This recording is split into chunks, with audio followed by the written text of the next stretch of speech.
So I was working in this Norwegian church in Regent's Park, I believe, in London, in the UK, and I'm working away, fixing this machine, this photocopier, as I've done many times before. And there's this Norwegian opera singer rehearsing, apparently. So I'm listening to it all. No idea what he's saying, no idea what he's singing, but the acoustics in that place was beautiful. And to be honest, his voice was pretty amazing. I mean, it was certainly fitting for the gods, if there is such a thing as music for the gods. But it was beautiful, and to a certain degree, it touched me to think I'm experiencing this. But that's all I've put it down to. I'm busy working, really. I haven't got time for this. It's beautiful to listen to. Anyway, all of a sudden I'm working on this machine, and I can feel this heat. And I'm like, what's going on? Why am I feeling this heat? But it's not like an uncomfortable heat where you sweat or or anything like that. It's just like a warmth coming from, like, if there's a soul, it's around your heart area. That's all I can say. And it was just like a heat just building. I mean, it made all my hairs stand on end. It was just like, what the hell's going on here? And then just euphoria and bliss, absolute bliss. And it lasted about it's got to be 5 minutes. And I'm standing there, literally looking from this balcony. I stand up, look from this balcony, I look down, and I can see the altar and the cross and all that kind of stuff. And the heat just magnified, and the bliss just magnified. And wow, I've never felt anything like that. And I've had a lot to drink. Shall we say, experimental in the past? Yeah, but nothing comes close to this.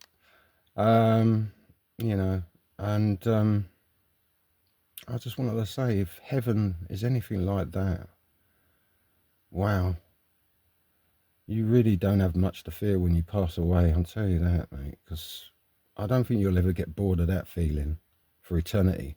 You know, absolute just contentment, joy, bliss. It's hard to describe, really. It's just crazy. I mean, I'm not a religious person, really, until I experience something like that. I mean, I'm not really religious now, really, but I do believe in good and bad, obviously. There's a lot of bad out there, and there's a lot of good out there, but it's certainly easier to do bad than it is good, let's be honest, right? Um, it takes strength to do good. It don't take any strength to be bad, does it? Let's be honest.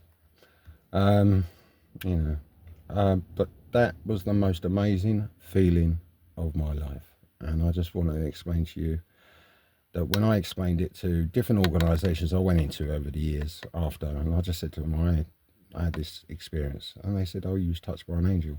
Like they knew exactly what it was. And I was like, what are you talking about? He said, oh, will you come and talk at our meetings and stuff like that? And I'm like, hell no. I'm not a madman, but part of me wishes I did, because people go through a lot in their lives, and it's not fair, some of the stuff you have to do just to get by, every day, the daily grind, and family life, as stressful as it is and rewarding, don't get me wrong. There's nothing better than having children and then calling you daddy. Yeah. And I know, obviously, that is a beautiful thing, and if you ever lose that, that's crushing. I can only imagine, people going through divorces and stuff like that, and losing their kids. I mean, I don't know how people can do that to each other. I mean, that's just the ultimate sort of evil act, really. But I just wanted to say, there is something other than us, because also I've seen something in the hotel.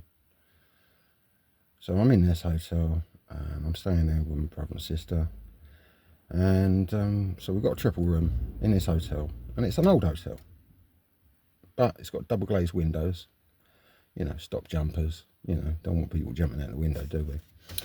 So there's no air coming through that window whatsoever. They've got air conditioning in the hotel, obviously, but they've got these big heavy curtains covering these windows. And so we're all sitting there just chilling, talking about where we're going to spread Dad's ashes and what his final wishes were. And the flipping curtains moved, mate. Like something walked through them. And we couldn't see what it was. But those heavy curtains moved. And there's no reason for those curtains to move. Yeah.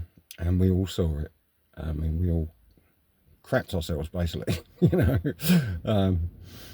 So, can't explain that. Can't explain what happens in that church. Can't explain my mother calling my name when my dad passed away to wake me up, to let me know that my dad passed away.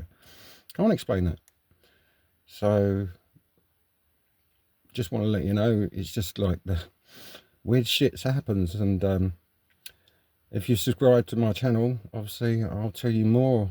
Like, I've been around for 57 years. I've seen a lot, done a lot, you know. And I'll just be honest with you, what I've seen and what I've done. And if you want to know about dating and how hard or how, you know, easy it is to get a girl and what girls really want, really, let's be honest. I mean, they don't want Mr. Right, do they? Not initially. You know, they want the bad boy, let's be honest. But you know, it's more fun that way, isn't it? I mean, we all want fun in our lives, don't we? You know, a little bit of excitement, please, would be nice. So subscribe to the channel and I'll tell you some more stories and basically what I used to do to pick up girls. All right, good luck.